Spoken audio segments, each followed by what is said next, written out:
topics and opinions expressed in the following show are solely those of the hosts and their guests and not those of W4CY Radio, its employees, or affiliates.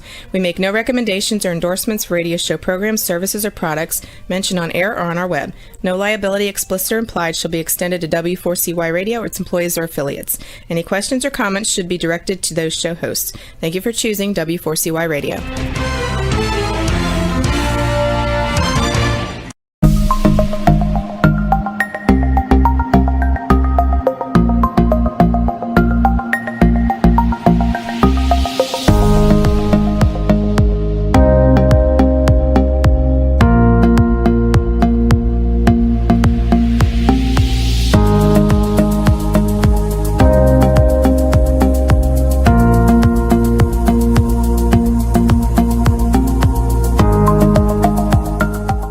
Good evening, everyone, and welcome to another episode of TriVersity Talk. I am Stephen Bloomer-Teague. And I am Wendy Stewart Kaplan, and we are so happy to be here with you Sunday night at 7 o'clock.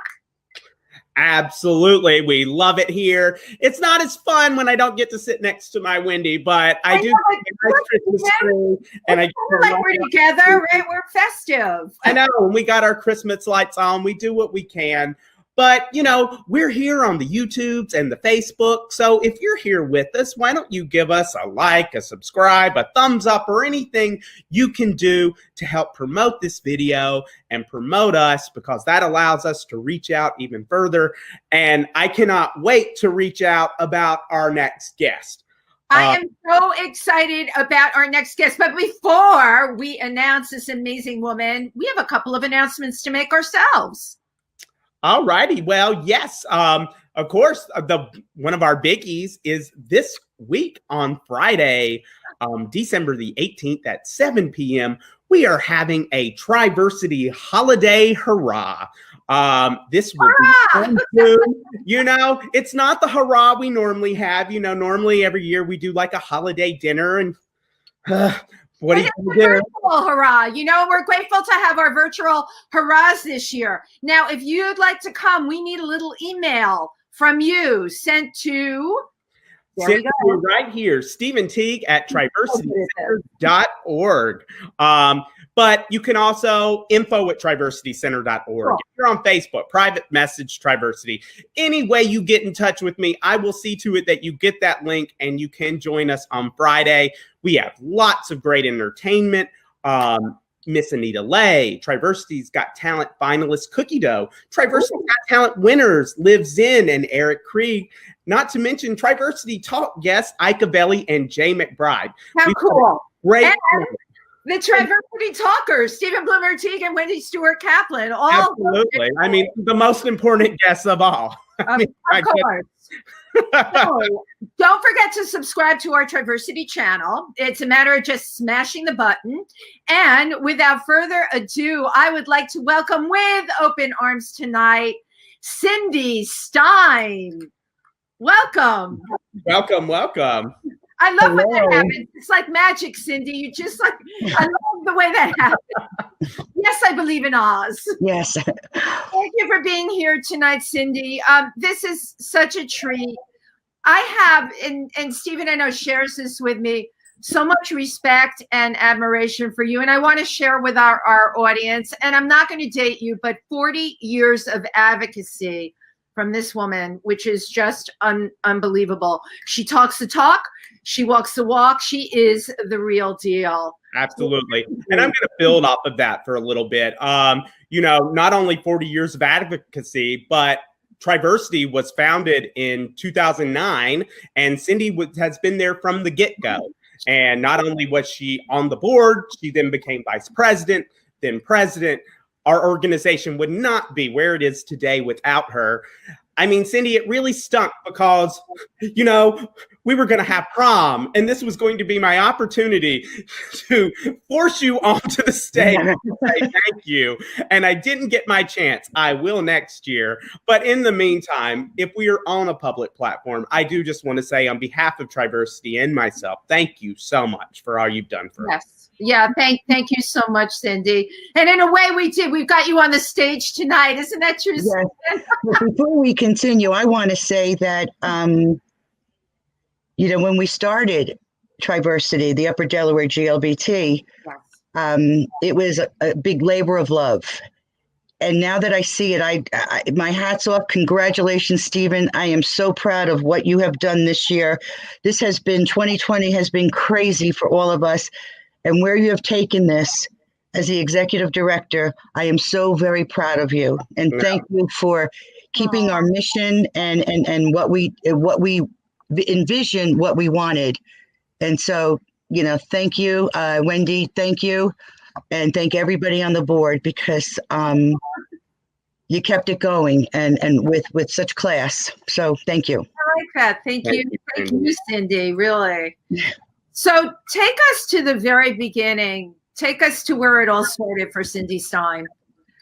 Well, where it started, it's I've lived a very unusual life, like you talk about Murphy's Law. I am Murphy. But where it started is as a child. Basically, I am a survivor of child sexual abuse, and at the age of 18 was raped.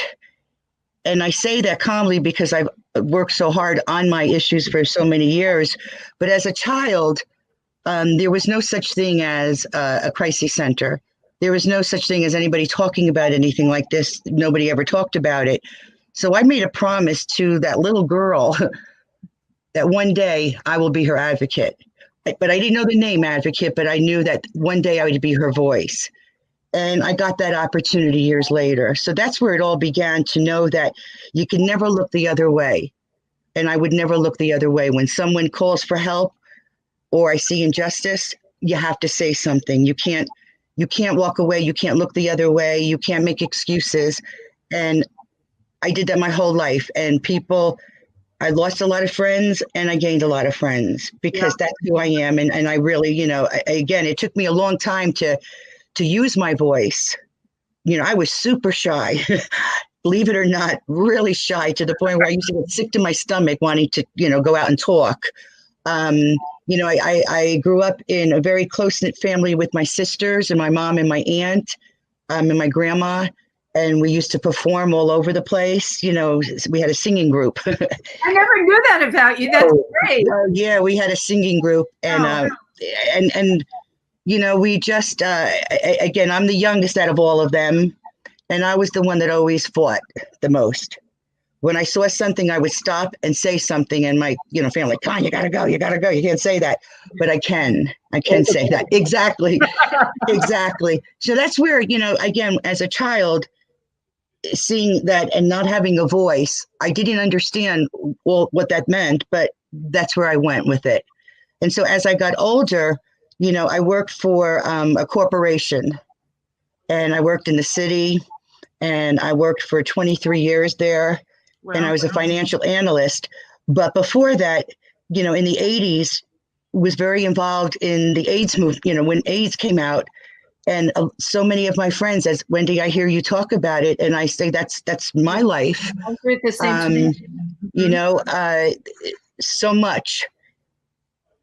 From my first friend Jim in Rochester, New York, when he passed away, and they talked about this horrible disease and the way they described it, to 1996, when this young man Jose, who worked for me when I worked at the company at Kodak. And he was like a son to me, even though he was not much younger than me. The way he was treated in 1996 was that when he got really sick, and he never told me he had HIV or AIDS. He never told me that, but I knew it. But I knew that when he was ready, he would tell me. And one day I was called down to the nurse's office, because Kodak, we had like 15 floors at 1133 Avenue of the Americas. So we had a lot of floors there. And when I was called in there, the police showed up, and he was really, really sick. And it happened to be a bunch of shootouts that day in the city, and there was no ambulances. So they had to call the police to get him to the hospital. He was running a high fever. He was sweating. And I'll never forget what the police did. They didn't have their gloves. so they would not take him. And they said to me, "You know he has AIDS." And I said, "Of course I know." And I saw Jose's face, and they would not take him. They would not get an ambulance. So I ran out like a mashugana, like a crazy lady with a wheelchair, yelling up and down the streets. I need I need a taxi. I need this. I need that. Running around, and got him in the cab. And I'll never forget him looking at me and saying, "I'm so sorry." And it was seeing him over the course of 3 months dying. I made him a promise, like I made myself a promise, that I will get involved in HIV. I got myself involved in the GMHC, and they helped me tremendously, helping him. And so I promised him, some way, shape, or form, I will always be involved, and I will do something, and I will have his voice be heard through my voice. So not only as my child voice for sexual abuse, this was for HIV and AIDS, and it was more so AIDS because they really didn't call it HIV back then. Right, they did call it AIDS. So you would say that this experience with Jose was pivotal, and very much so. And the thing is that it was the day he passed away. He went into when he went into the hospital, I took him to the hospital, the emergency room. And in that emergency room, they took him on a floor where it was like all white, like very, just, I don't know the right word, but it was empty, completely empty. And it was only him and I in there. We were the only two. And it was a ward, that was just the two of us. So, of course, me, when I get nervous, I tell jokes. I have to. And so I was telling him jokes and wheeling him down and pushing him through the hallways, and a week later he died. But he died, I couldn't get to the hospital, and he left a message on my machine. Wow. And then his mother called me, and I'll never forgive I did forgive myself. For a while I didn't, because I told him I'd be there for him, and I couldn't get there. I was in Jersey. But yeah, it did leave it left all my friends who has gone left a mark on my heart. But Jose, he made me want to be a better person and do more. Well, than anybody. That's exactly what he would have wanted for you to do, and you certainly have lived up to his memory and his expectations. So emotionally in that time, that was a very emotional time for a lot of us. Yes. I remember feeling just such unbelievable anger, that has resurfaced, by the way, during this time. So how did you as an advocate and an activist take that anger, right? Have you used it and turned it into such positive acts as you have? Well, it was years after, like the way I handled Jose and AIDS and HIV is that I contributed my time. All the AIDS walkathons and the dance-a-thons, at the Javits Center, I'll never forget those dance-a-thons that were crazy, and 100 people doing the electric slide, but that's how I did it in the beginning for him, because I was focused more on domestic violence and sexual abuse. And so I put all my energy, because I needed to also acknowledge that young person in me. Yeah. That child that I said I would do something. So when I moved up here, I moved up here from New Jersey and New York, and we came up here. My husband and I came up here because we just wanted a quieter life. Quieter life. Didn't get wow, right? And I remember, reading about just wanting to say, where can I go? What can I do? And Survivors Resources, which is also known as Safe Haven, they were having volunteer classes. So I took the volunteer class, and right off the bat, I started training. I did the training classes with Peggy Emanuel and Kathy Allen, the three of us, and we did it till we all left. But that's where my passion, that's where my anger, I channeled that into working with young people. I work with, women and men, but mostly with the young children, with the school, and I had a group that I created with the PCAR, the Pennsylvania Coalition Against Rape, RYOT, which is Rallying Youth Organizers Together Against Rape and All Forms of Abuse. And that's where I channeled everything. I met the most unbelievable young people from 6th grade to 9th grade to 12th grade to college, that I saw such potential in.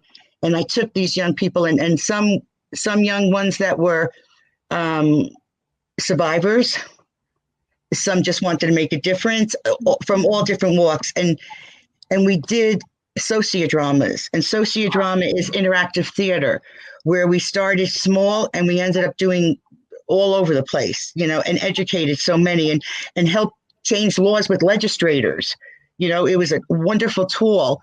And to create and to watch these young people turn into advocates and activists and see where they're going now is just the reward of unbelievable, young people that you work with that didn't like me. They were in my groups and they couldn't stand me. And they would tear into me, and then I would walk away and come back and ended up being people that I admire and I adore and I love, and got to know the parents. So if you're working with young people, you really need to get to know the parents. And it was just, working with the coalitions, the Pennsylvania, Coalition Against Rape or Domestic Violence, because I'm a survivor also with domestic violence. My first husband was extremely abusive. And so it was like, all these issues, I put myself into it. And that's where my passion went to change the laws, to bring awareness, to bring knowledge, to talk about it, to get people to talk about it without any shame or embarrassment.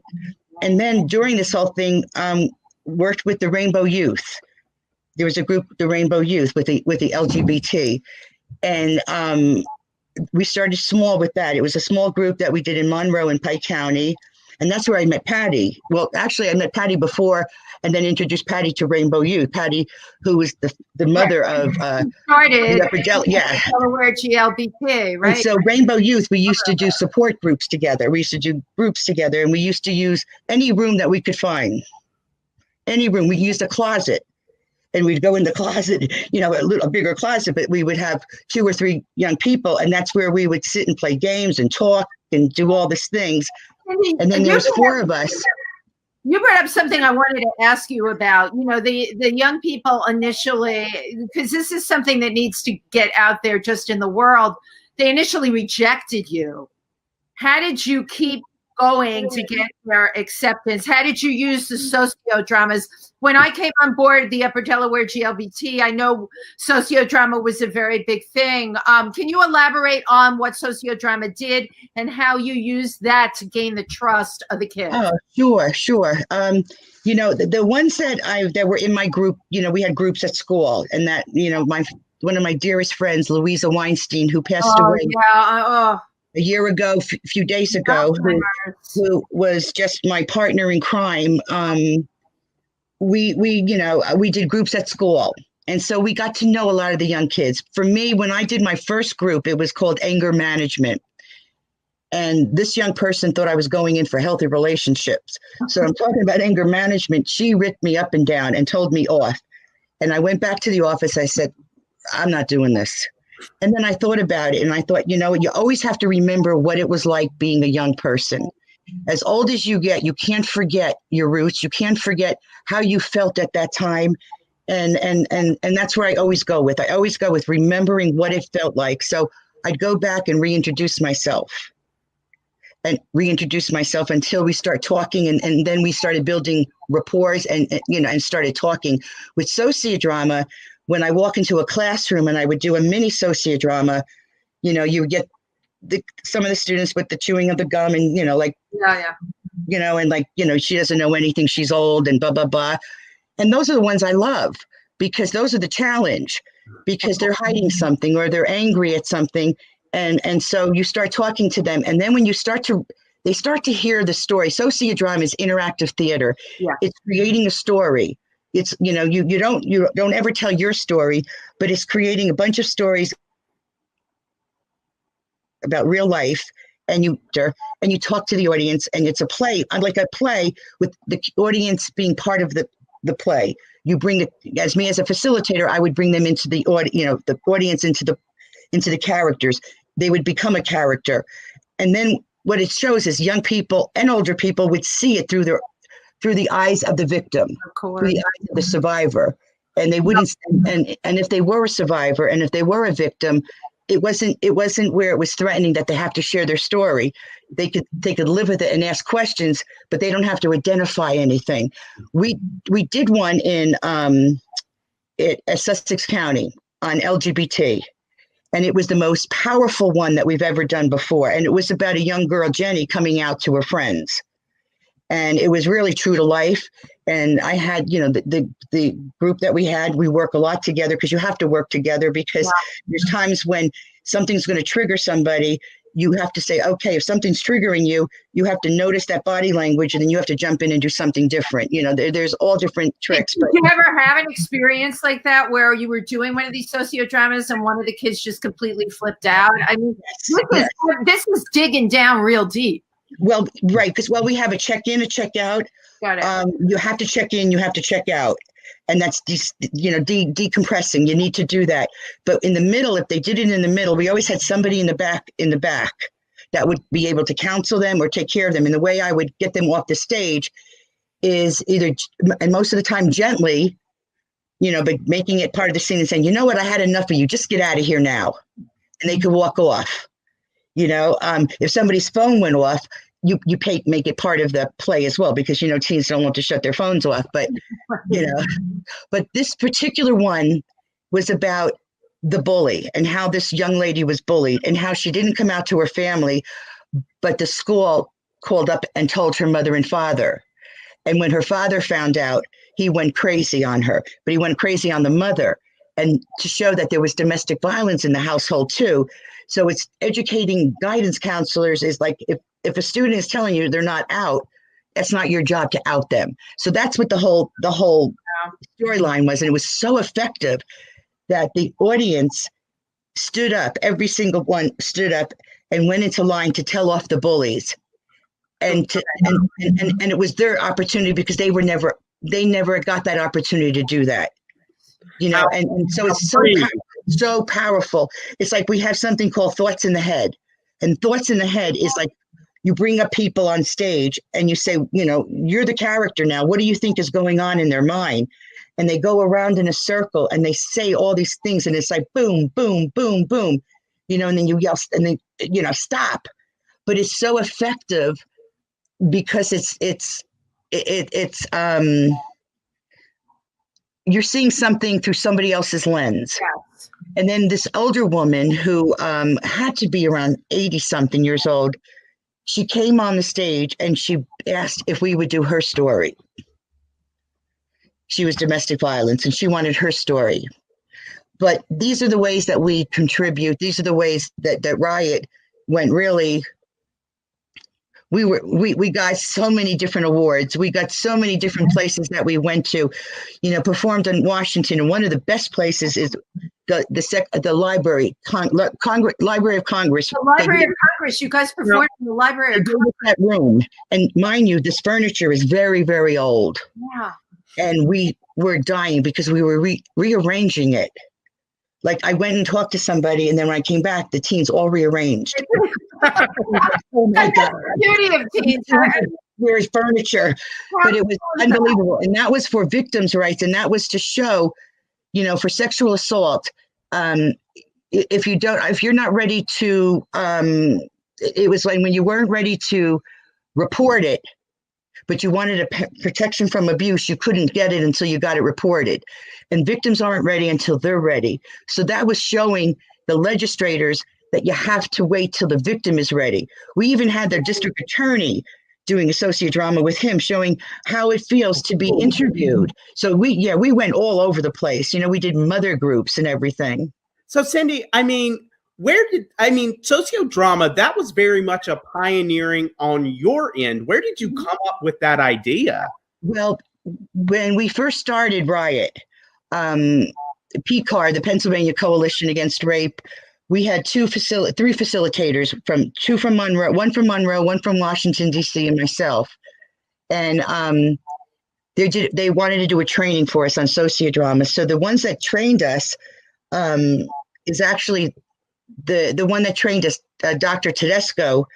She did all the sociodrama for 9/11 officers, and she that's how she did through sociodrama. So we were trained on it. It was a whole weekend. It was like actually 4-day weekend where we stayed in a hotel, and that's all we did was sociodramas, one after the other after the other. Very intense. That is so emotionally intense. Yes. And I mean, by the end of those 4 days, everybody, we all knew each other inside and out, because it was, you eat, breathe. That's what RYOT is all about. You eat, you breathe it. If you were in RYOT, what was very important is that you have to, talk the talk and walk the walk. You can't be on it and then go out there and do something wrong. Meaning, you can't say one thing right and then do another. So it was such a commitment and such an unbelievable group of people. Bailey is one of my RYOT members, and Bailey's was one of our, we did the groups together at P3,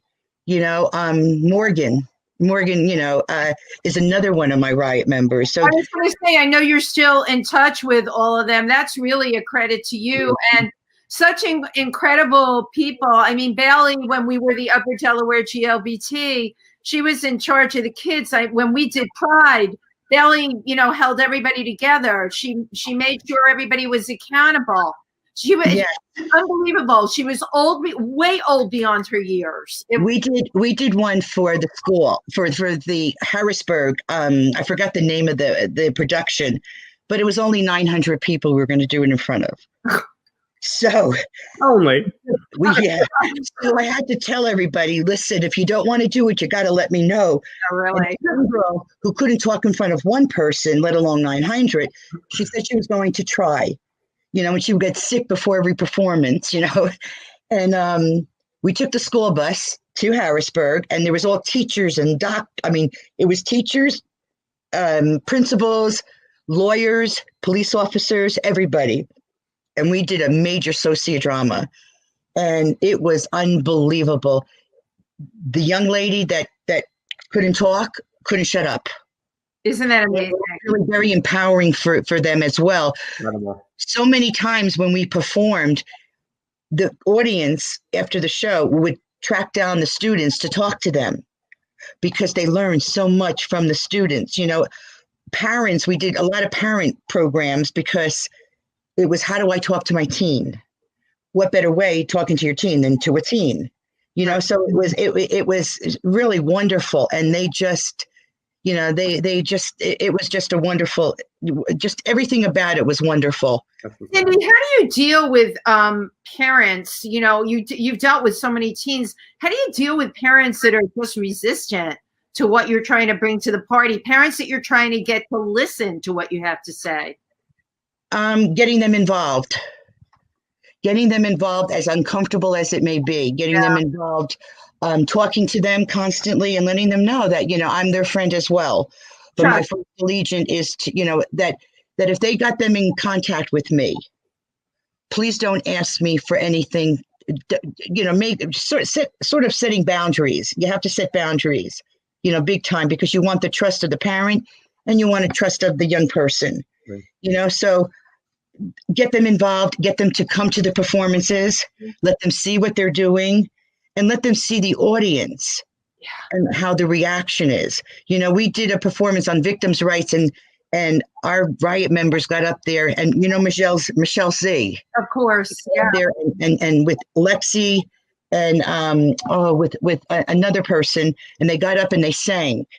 Oh my gosh! And CNN was, all the major television. This was a real good story. This is when Lizzie, my daughter, was really young, and she was very active. Also an advocate, I have to add. She's just your. She came all the way with us.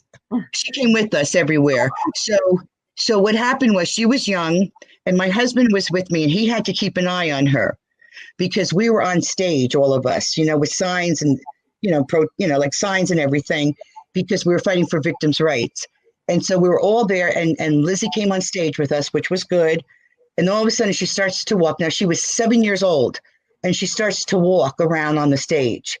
And it's like trying to not let anybody see us, but trying to get her attention, or trying to get Jim's attention to get this child, because she's starting to say hello to everybody on stage. And then pictures that we have with Ryan, we see our expressions on our face. And then she's walking and she's tripping over all the wiring, and I could just see all the cameras are going to fall down. But what I ended up doing is that she advocated, and she went to each table and handed all brochures out. And that's how she started. Wow. She just, she is a strong advocate, and that's how she did it.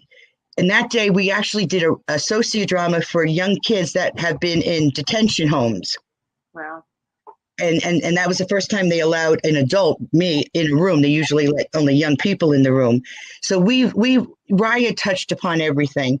But going with your question with the parents is getting them involved, letting them know what's happening, to the point where I'm not breaking any confidentiality, which is really important.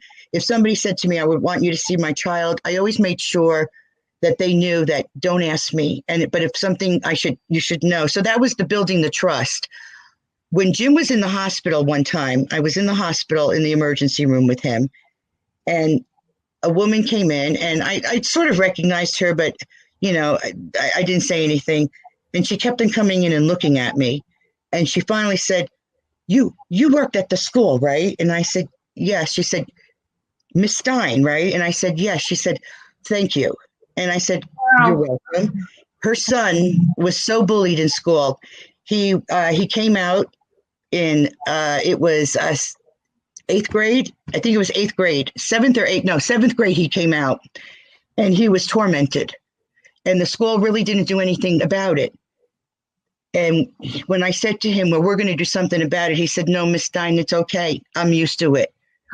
Just by saying I'm used to it. Now, the things they said about him, they said to him, zero tolerance with that. And so I brought it to the principal, and I brought it to the vice principal, and I demanded something to be done. At the end, I gave him a stuffed animal, and she wanted to tell me that he was in his 2nd year in college. He had a beautiful boyfriend, and he was living his life. And that's what you want to. That's what you want to hear. That's what you want to hear. Actually, what we did at the school board is that we did a sociodrama for the school board, and I got some of the principals involved because we wanted RYOT in the schools. We wanted to be in the schools, and the only way to do that is to show them what we got. And that's when they said, let's RYOT. But also, there's 3 of us, and plus myself, we had a meeting with all the young people in this one small room. And I invited students from Stroudsburg, Scranton, all over to talk about the GSA. And they did not want the GSA at the high school.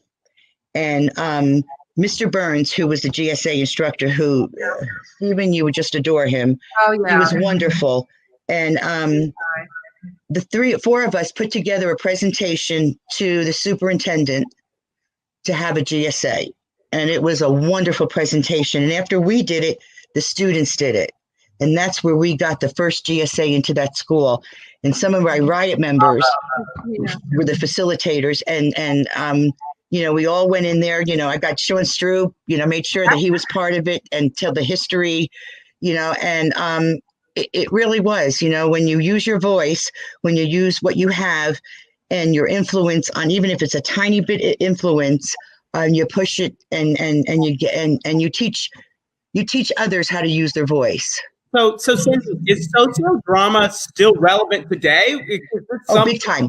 Yes. Therapists. I would love to do sociodrama once we're out of this pandemic. I would love to show you how to do it. I think that it would be right up your alley, Stephen. I think that you would get right into it. Most certainly dramatic. There's no. Well, not that it's dramatic, but I think that you know what I mean. I love sociodrama, and I would love to teach it and train you guys. I would love to learn. I mean, I've always been so fascinated by the program, and I mean, and hearing more about it tonight, it's just been really great to learn. Yes, it's very powerful. It's really groundbreaking. So Cindy, I mean, so you have the successes with RYOT and then Rainbow Youth, and that led to your connection with Patty Tomaszewski. So what brought the Upper Delaware GLBT Center Inc. into formation? It's funny. I mean, I always laugh at it, and I hope Patty remembers this. I was working at Safe Haven, and Patty knew that I was working with young kids that were coming out. And I always made a mention that I need to do another group. I need to do something because there's too many, and we need to educate the schools. And it was just, there was so much, and then Patty, there's so much, there was nothing for anybody to do in our town or anything. So Patty called me up one day and said, meet me in the driveway of your parking lot of my office. Oh, that's so Patty. Come on out. She said to me, I got such a deal for you. I got to talk to you. And she talked to me and said, this is my idea. Right. And it came from Cindy Lauper, on True Colors. True Colors, yeah, of course. And we started talking. She said, would you be interested? And I said, of course I would be interested, because Patty and I did some support groups together. Patty and I had the similar backgrounds, and we had the passion, and it was just a fit. And so then she got others to get interested in it, and we had a barbecue at Sheila's house, and that's when we started saying, this is what we need to do. And our first meeting was at the Muir House. That was our first board meeting, was at the Muir House, which is no longer there. It's the daycare center now. But that's where we started. And then Patty and I sat in a diner, and we sat there for like 3 hours going over creating a business plan and what we would like to do. And it was watching it come to fruition, like watching it come and be what it was. Again, we didn't have an office, so we worked in. There was no center, Stephen. No center, nothing. I mean, that's how we worked. I mean, Lori Ann at the forklift. She gave us our space. We did it in. We used it in after hours. We did it on the porch. Anywhere we could find space, we did. And Kerry and Chris. I'm bringing them in and the P3 groups, we just kept on growing and growing and growing. And I'll say it again. I said it in the beginning, Stephen, I am just so proud of where you're taking this. And I know that Patty and Chris and Kerry were all extremely excited, because that was our vision as well. And Wendy, this was our vision. And it's in good hands. One of the things that changed so much, though, and for Stephen, we had, like, when I came on board in the very beginning, it was kids. It was all about the kids, and P3, which was, what was it, Pizza Patty, and what was the third P? People promoting pride, but anytime you bring food. Yeah, right. Pizza. And kids will come with pizza. Right, and there were just so many kids, and we had the GSA, of course, at the high school at that time, and then we started doing Pride in New York and bringing the kids in for that. So much of the advocacy was done around the kids. What's changed, Stephen, now is it's, we're doing so much more with adults now. Yeah, but I will say, and then I'll circle back to a question I have, is to say, it's time to get back to our roots a little bit too, pursuing more programs for seniors. We took an upcoming survey, and that definitely seems where we should start putting some of our attention, but getting it back to youth is extremely important. Yes. So in case no one knows, this past weekend on Netflix, a new musical in movie form was released called The Prom. And it was ultimately was an all-inclusive prom. And all I could think was, well, we've been doing all-inclusive proms for a very long time.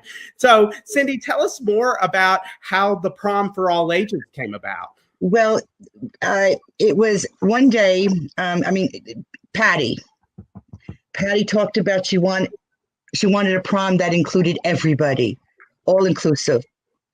everybody, and we talked about it. And so we planned it. We planned it, and it was going to be in New Jersey. And I forgot what happened, and it just never happened. It never happened. So Carrie and Chris knew that this was a vision of Patty's, and they made it happen.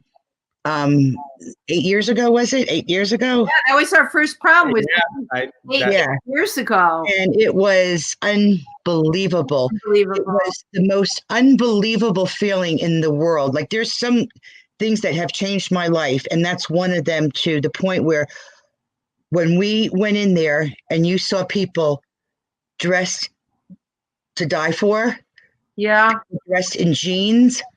You saw old and young. Everybody was there, and everybody was accepted. There was no judging. There was no whispering. There was so much love in this room, and it was what Patty envisioned. That's what her envision is. And Carrie and Chris brought it home. They really brought it home. It's very telling in terms of why you need a big, broad volunteer network, because sometimes someone can have a vision, but it requires someone else who can give you that guidance to make that happen. Dominic, he had such a vision with his eyes, and his decorations, and how he got so creative, and he always brought what? The whole community just ended up jumping in and involved. To see somebody at the age of 86 years old, 80, there was someone in the prom. Yeah. To come to the prom, to see, to see parents coming with their children. Yeah. Beautiful. They wanted to see, and for the children, for the young people, it was the first time that they were ever introduced to somebody, other transgenders, adults, who they could relate to, who they could say, oh my God, I could take a picture, and then we could talk. We did take the picture, right? We put them in Rainbow Ending, the film. Yes. For me, the moment, Melissa coming with her family. Yes. And coming out to her son and daughter in the car. Oh my gosh! And then they come to the prom. On the way to the prom. I mean, these are unbelievable. They're unbelievable stories. They really are. They are everything. Everything that we talk about and visualize. Yes, it's more. It's those. I'm getting the goosebumps because it really is.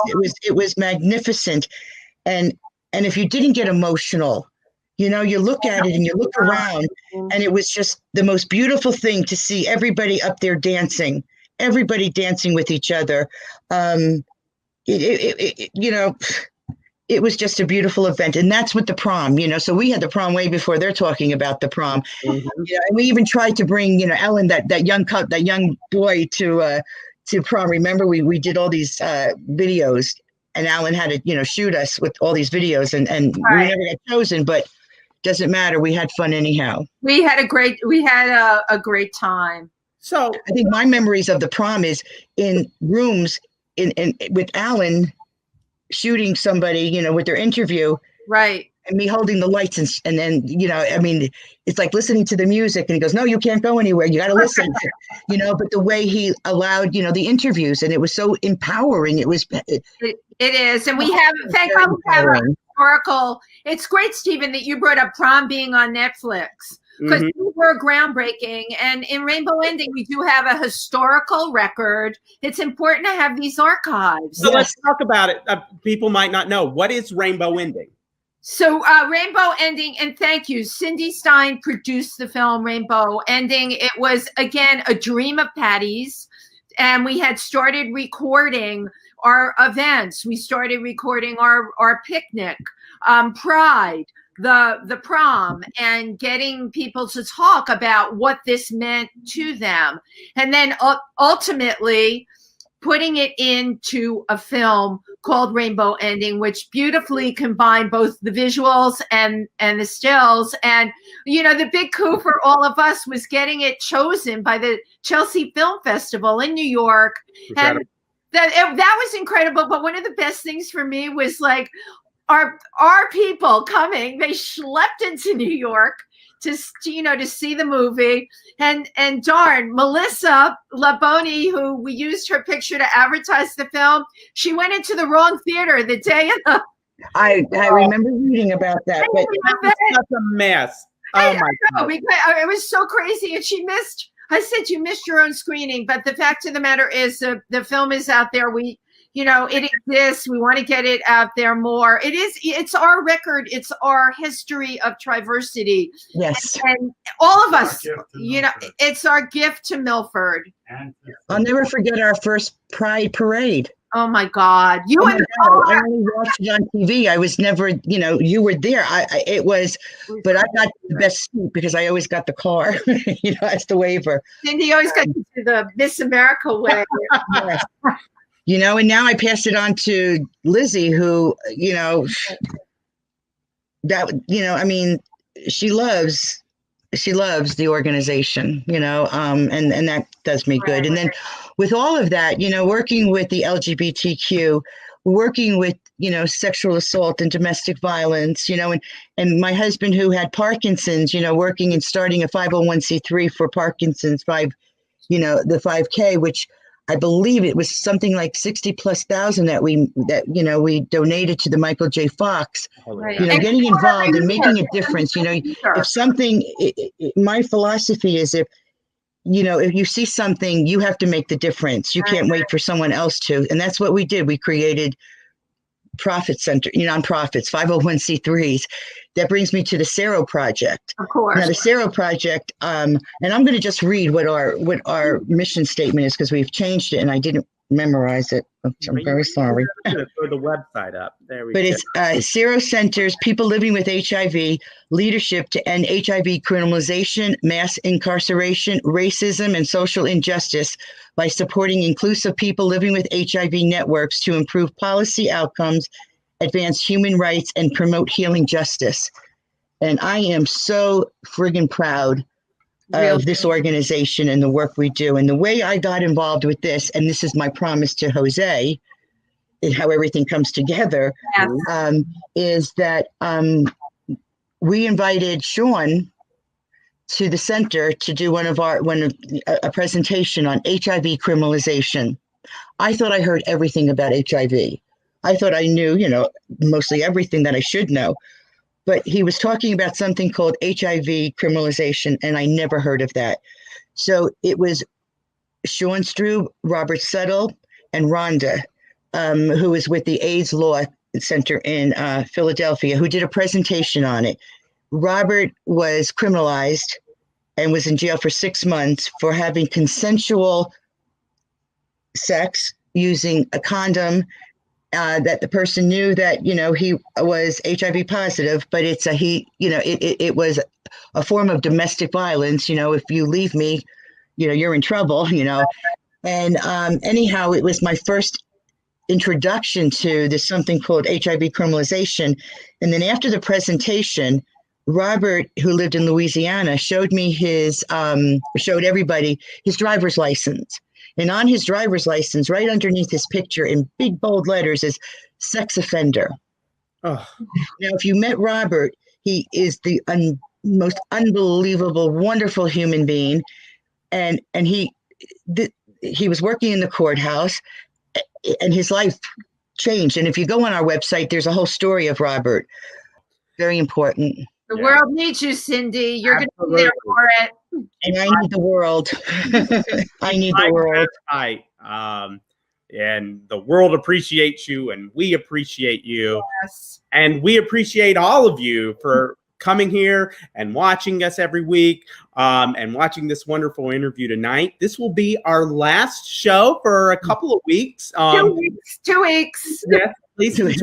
Past the holidays, and we might have some updates, little update cutesy things. We'll see what happens in those 2 weeks, but we just want to say, we're grateful to all of you, and we hope to see you at the Holiday Hurrah on Friday, Cindy, you included. Yeah. But if not, have a very, very happy holidays, and we will see you soon. Happy holidays, everybody. Happy holiday. Good night. Good night.